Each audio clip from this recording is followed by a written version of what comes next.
Hello everyone. Last class हम लोगों ने बात किया था डाइलेक्ट्रिक कांस्टेंट के बारे में और रिलेटिव परमिटिविटी के बारे में। आज हम लोग नया टॉपिक स्टार्ट करेंगे, that is called superposition principle, और इसका एक और नाम दिया गया है called forces between the multiple charges. ठीक है, तो आइए जल्दी स्टार्ट करते हैं इसको। जैसे कि आप देख सकते हो, सुपरपोजिशन प्रिंसिपल का यहाँ डेफिनेशन लिखा हुआ है, ये आप काइंडली नोट डाउन कर लीजिएगा। कभी कभी आपके एग्जाम में डिफाइन करने के लिए बोला आता है, डिफाइन सुपरपोजिशन प्रिंसिपल। ठीक है, देखो मैं रीड करता हूँ कहानी क्या है इसका। It states that when a number of charges are interacting, the total force on a test charge is given by the vector sum of the forces exerted on it due to all other point charges. देखोगे यहाँ पे basically दो term यहाँ पे introduce किया गया है। एक तो आप यहाँ अगर चेक करोगे तो एक यहाँ पे है पॉइंट चार्जेस, एक टर्म है, और दूसरा टर्म आपको यहाँ पे टेस्ट चार्ज है। अब जैसे कि देख सकते हो, मैं आपको हाईलाइट करता हूँ आप लोग के लिए। एक आपका क्या है, टेस्ट चार्ज, ये एक टेस्ट चार्ज वर्ड है, और एक यहाँ क्या है, पॉइंट चार्ज। अब ये दो वर्ड को या दो टर्म को बिना समझे हुए हम आगे नहीं बढ़ सकते। ठीक है, तो उसको समझते हैं डेफिनेशन क्या कहता है और ये पूरा कहानी किसके बारे में है। देखोगे आपको, अगर हम बात करें पॉइंट चार्ज के बारे में, तो point charge and test charge क्या होता है। पॉइंट चार्ज का मतलब सिंपल क्या होता है, a charge which is very small और एक्सट्रीमली स्मॉल, जो भी कह सकते हो, ठीक है ना। अ वेरी स्मॉल चार्ज, एक बहुत स्मॉल चार्ज को हम क्या कहते हैं, पॉइंट चार्ज कहते हैं। वेरी वेरी स्मॉल चार्ज, उसमें बहुत मास बहुत कम होगा, मान चलो बहुत, और मैग्नीट्यूड भी कम ही होगा, मान लो। ठीक है, तो उसे हम लोग इसे पॉइंट चार्ज कहते हैं। अब आता बात टेस्ट चार्ज क्या है। फिर देखोगे test charge is also a very small charge only. Test charge भी क्या आपका है, स्मॉल चार्ज ही होता है, या इसे हम कह सकते हैं वेरी वेरी स्मॉल चार्ज। अगर पॉइंट चार्ज स्मॉल है, वेरी स्मॉल है, तो टेस्ट चार्ज क्या होगा, वेरी वेरी स्मॉल आपका होगा। ठीक है, तो आप इसमें ध्यान दोगे बेसिकली यहाँ पे। तो जैसे फॉर एग्जांपल ले लो, मान लो सपोज एक एग्जांपल लेते हैं, लाइक नंबर 2 एंड 3। अब देखोगे 2 एंड 3 अगर मैग्नीट्यूड वाइज अगर बात करें तो भी ये छोटा ही है, दोनों नंबर ही छोटे हैं बेसिकली। बट अगर इन दोनों में कंपेयर किया जाए, राइट, तो 3 को हमारा क्या है, बड़ा है, 2 हमारा क्या है, छोटा है। तो इस 3 को हम बोलेंगे बेसिकली पॉइंट चार्ज, और 2 को हम बोलेंगे टेस्ट चार्ज। ठीक है, तो होपफुली आपको समझ में आया होगा टेस्ट चार्ज क्या है, पॉइंट चार्ज क्या है। ठीक है, टेस्ट चार्ज कभी कभी टेस्ट चार्ज को यूनिट पॉजिटिव चार्ज भी बोला जाता है, इस बात का खास ध्यान रहे। टेस्ट चार्ज को हम लोग यूनिट पॉजिटिव चार्ज भी कह सकते हैं। ठीक है, तो होपफुली आपको पॉइंट चार्ज क्या है, टेस्ट चार्ज क्या है, क्लियर हो गया होगा। या आप ऐसे समझ सकते हो कि टेस्ट चार्ज जितना फोर्सेस लगेगा, राइट, वो टेस्ट चार्ज पर लगेगा, जो बड़ा होगा वही आपको छोटा को फोर्स देगा, राइट। तो इसके ऊपर बेसिकली आपका point charge and test charge कहानी। ठीक है, चलिए वापस एक बार डेफिनेशन पढ़ते हैं एक बार। It states that when a number of charges are interacting, बहुत सारा चार्ज जब एक साथ इंटरैक्ट कर रहा होगा, मतलब लेट्स से यहाँ पे आपका एज्यूम करते हैं यहाँ पे हम लोग कि मान लो यहाँ पे 3 चार्ज है फॉर टाइम बिंग, Q1, एक और चार्ज आपका मान लो Q2, और एक और चार्ज दे देते हैं यहाँ पे हम लोग लेट्स से Q3। 3 चार्ज यहाँ पे है, और इन तीनों के जो अलग अलग डिस्टेंस मान लो हम मानते हैं, लेट्स से ये 1 से 3 है, लेट्स से नाम दिया इसका 13 R13। 1 से 2 है, लेट्स से नाम दिया इसका R12, एंड 2 से 3 है, लेट्स से नाम दिया डिस्टेंस का R23। हमने सिंपली रैंडमली एक नेम कर दिया। 3 चार्ज यहाँ पे है, तो तीनों चार्ज अगर आपस में यहाँ बैठे हुए हैं, राइट, तो डेफिनेटली अगर तीनों चार्ज अगर यहाँ आपस में बैठे हुए हैं तो एक दूसरे पे फोर्स डाल रहे होंगे। या कूलम्स लॉ हमारा ये कहता है कि Q1 Q3 फोर्स डाल रहा होगा, Q3 Q1 में फोर्स डाल रहा होगा, सिमिलरली Q1 Q2 पे डाल रहा होगा, Q2 Q1 पे डाल रहा होगा, एंड Q3 Q2 पे डाल रहा होगा, या Q2 Q3 पे डाल रहा होगा। मतलब तीनों के तीनों चार्ज हो गए, एक दूसरे पे फोर्स अप्लाई कर रहे होंगे। यही कूलम्स लॉ हमारा कहता है बेसिकली। ऑलराइट, तो मान लो अब इसमें से रैंडमली, ये तो पूरा ऑब्जर्वर या हमारे ऊपर डिपेंड करता है, फिर या फ्रेम ऑफ रेफरेंस के ऊपर डिपेंड करता है कि आप जब नेट फोर्स है किसके ऊपर निकालना चाहते हैं। लेट्स से मेरा मानना है कि मैं Q1 के ऊपर, मुझे अगर जानना है, मान लो Q1 के ऊपर टोटल फोर्स कितना है, हमें यहाँ से क्या जानना है, Q1 पे टोटल फोर्स कितना ऐड कर रहा है due to Q2 and Q3। ठीक है, तो इस पूरा कहानी को या इस पूरा कहानी के बाद जानने के प्रोसेस को हम कहेंगे सुपरपोजिशन प्रिंसिपल।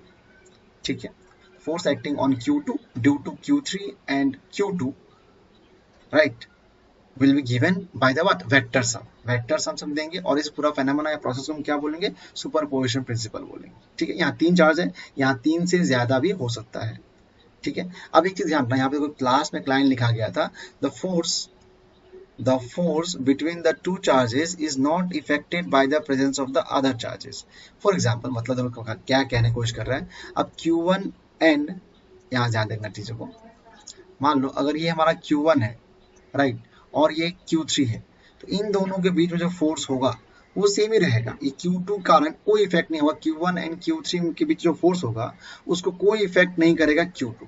या कोई और लेट्स से अगर Q4 भी चार्ज आ गया तो Q1 एंड Q3 के बीच का फोर्स का कोई इफेक्ट नहीं होता है. ठीक है, यही पॉइंट है. इसलिए याद रखिएगा, कभी कभी आपका 1 मार्क में एमसी क्वेश्चन में ऐसे क्वेश्चन आ जाते हैं. ठीक है, तो होपफुली आप इसको याद रखेंगे हमेशा. ठीक है, जैसे मान लो एग्जांपल दे रहा हूँ. मान लो Q1 यहाँ पे है, यहाँ मान लो Q2 है, दो चार्जेस यहाँ पे पड़े हुए हैं. अब इन दोनों के बीच में समथिंग फोर्स होगा, लेट्स से डिस्टेंस r है. ठीक है, तो इनके बीच में एक फोर्स लेट्स से F है. अब मान लो इसमें क्वेश्चन में आपसे पूछ दिया कि मान लो यहाँ पे अगर हम एक और चार्ज लेके आते हैं इनके बीच में, जस्ट यहाँ पे लेट्स से Q3, तो what is the force between Q1 and Q2.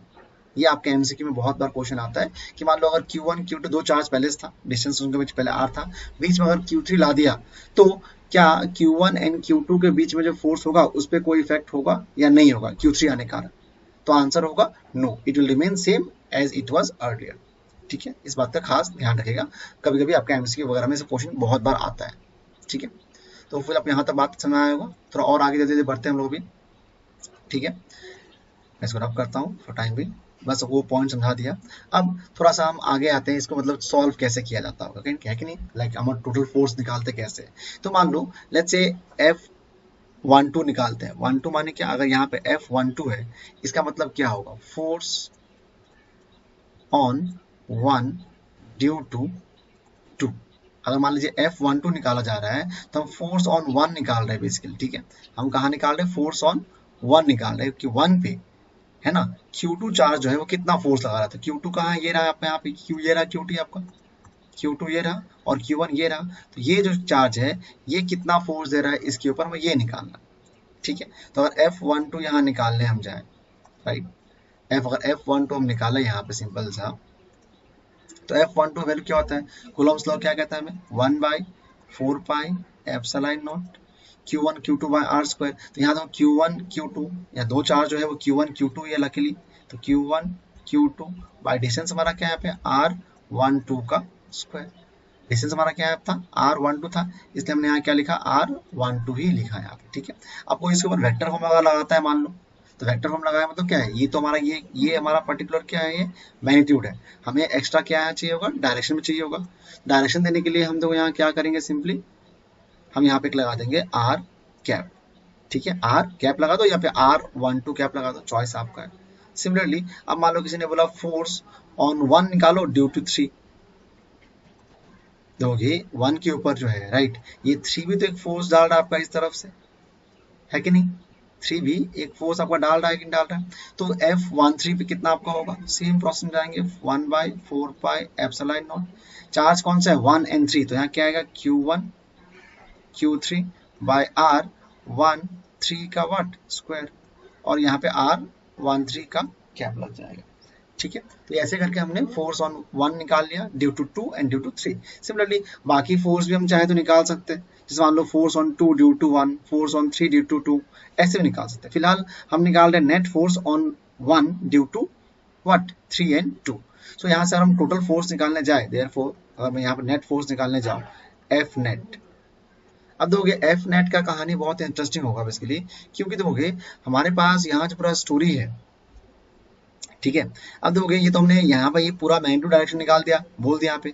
अब सवाल देखो क्या है, Q2 जो है इस Q1 को फोर्स अगर देगा तो ये ऑब्वियसली रिपेल करेगा इसको, और अगर रिपेल करेगा तो ये किस तरफ जाएगा, ये ऑब्वियसली इस तरफ आपको रिपेल करेगा. Q3 जब Q1 को फोर्स देगा तो ये भी Q1 क्या रिपेल करेगा, ये किस तरफ जाएगा, इस तरफ जाएगा. तो F12 हमारा इस तरफ है और F13 इधर आपका है. तो एक फोर्स कह रहा है इधर जाओ, मतलब Q3 कह रहा है Q1 को इस तरफ जाओ, Q2 कह रहा है Q1 को इस तरफ जाओ. तो अल्टीमेटली कहाँ जाएगा, याद तो क्लास 11 हमने किया था, अगर एक फोर्स मान लो इधर जाने कह रहा है आपको, एक फोर्स इधर जाने कह रहा है, तो रिजल्टेंट फोर्स आपका आता है वो हमेशा आपका आता है कहाँ से, बीच से, समवेयर यहाँ से आपका आएगा ये, राइट. पैरेललोग्राम लॉ आपने पढ़ा होगा, राइट. तो ये हमारा क्या होगा, नेट इधर से होगा, और एफ नेट अगर ये हो गया तो इसका आपके पास फॉर्मूला था बेसिकली, इफ यू रिमेंबर, क्या था, याद है आपको इसके लिए? नेट विल बी, मैं यहाँ लिखता हूँ आपके लिए, net will be F net will be equal to what, root over of F12 का स्क्वायर प्लस F13 का square plus 2F1 F2 F12 F13 को F1 F2 कर दिया फॉर टाइमिंग, या आप चाहो तो उसको सेम रख सकते हो, या चलो मैं आपके सेम ही करता हूँ यहाँ पे इसके लिए।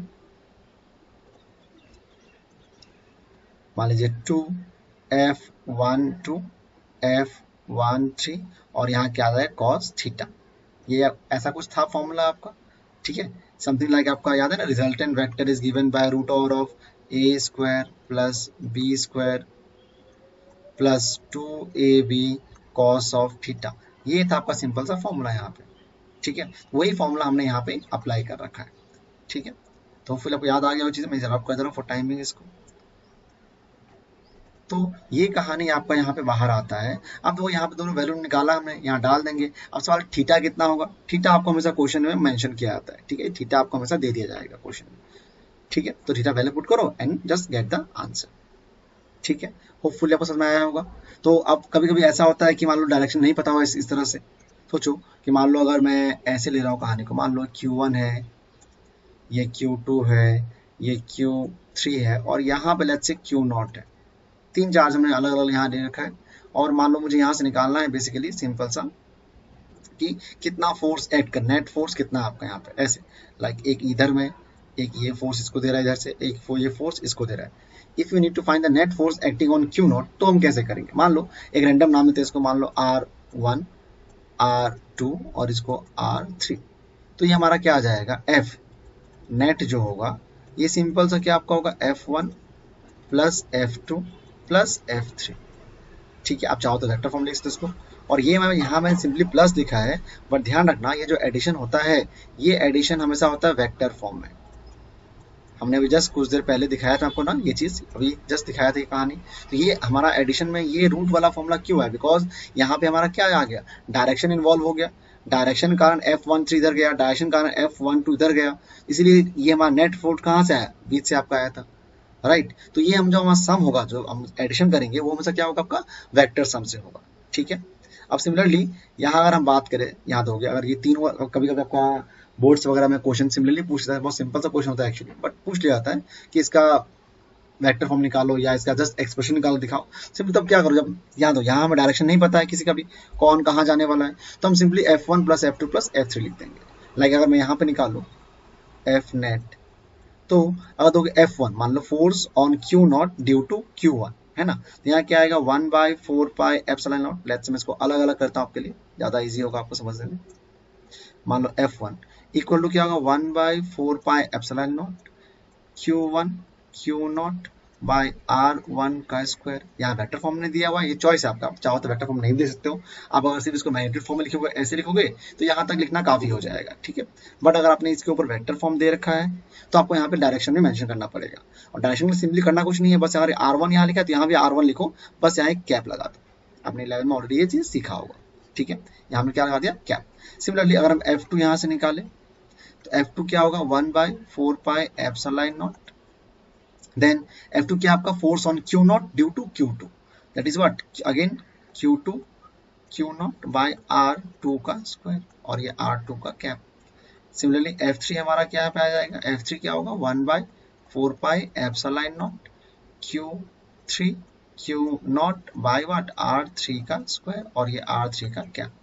हमारे पास ये तीनों F1 F2 F3 आ गया। अब ये तीनों वैल्यू आप यहाँ पुट कर दो, लाइक F नेट में वैल्यू यहाँ हमने लिखा था ना, जस्ट अभी लिख के दिखाया था आपको, F1 plus F2 plus F3, ऐसे लिख के कहानी खत्म करो। सारा ये तीनों वैल्यू यहाँ पुट कर दो, इसको इधर पुट करिए, और जो एक्सप्रेशन आपका आएगा वही आपका फाइनल रिजल्ट हो जाएगा।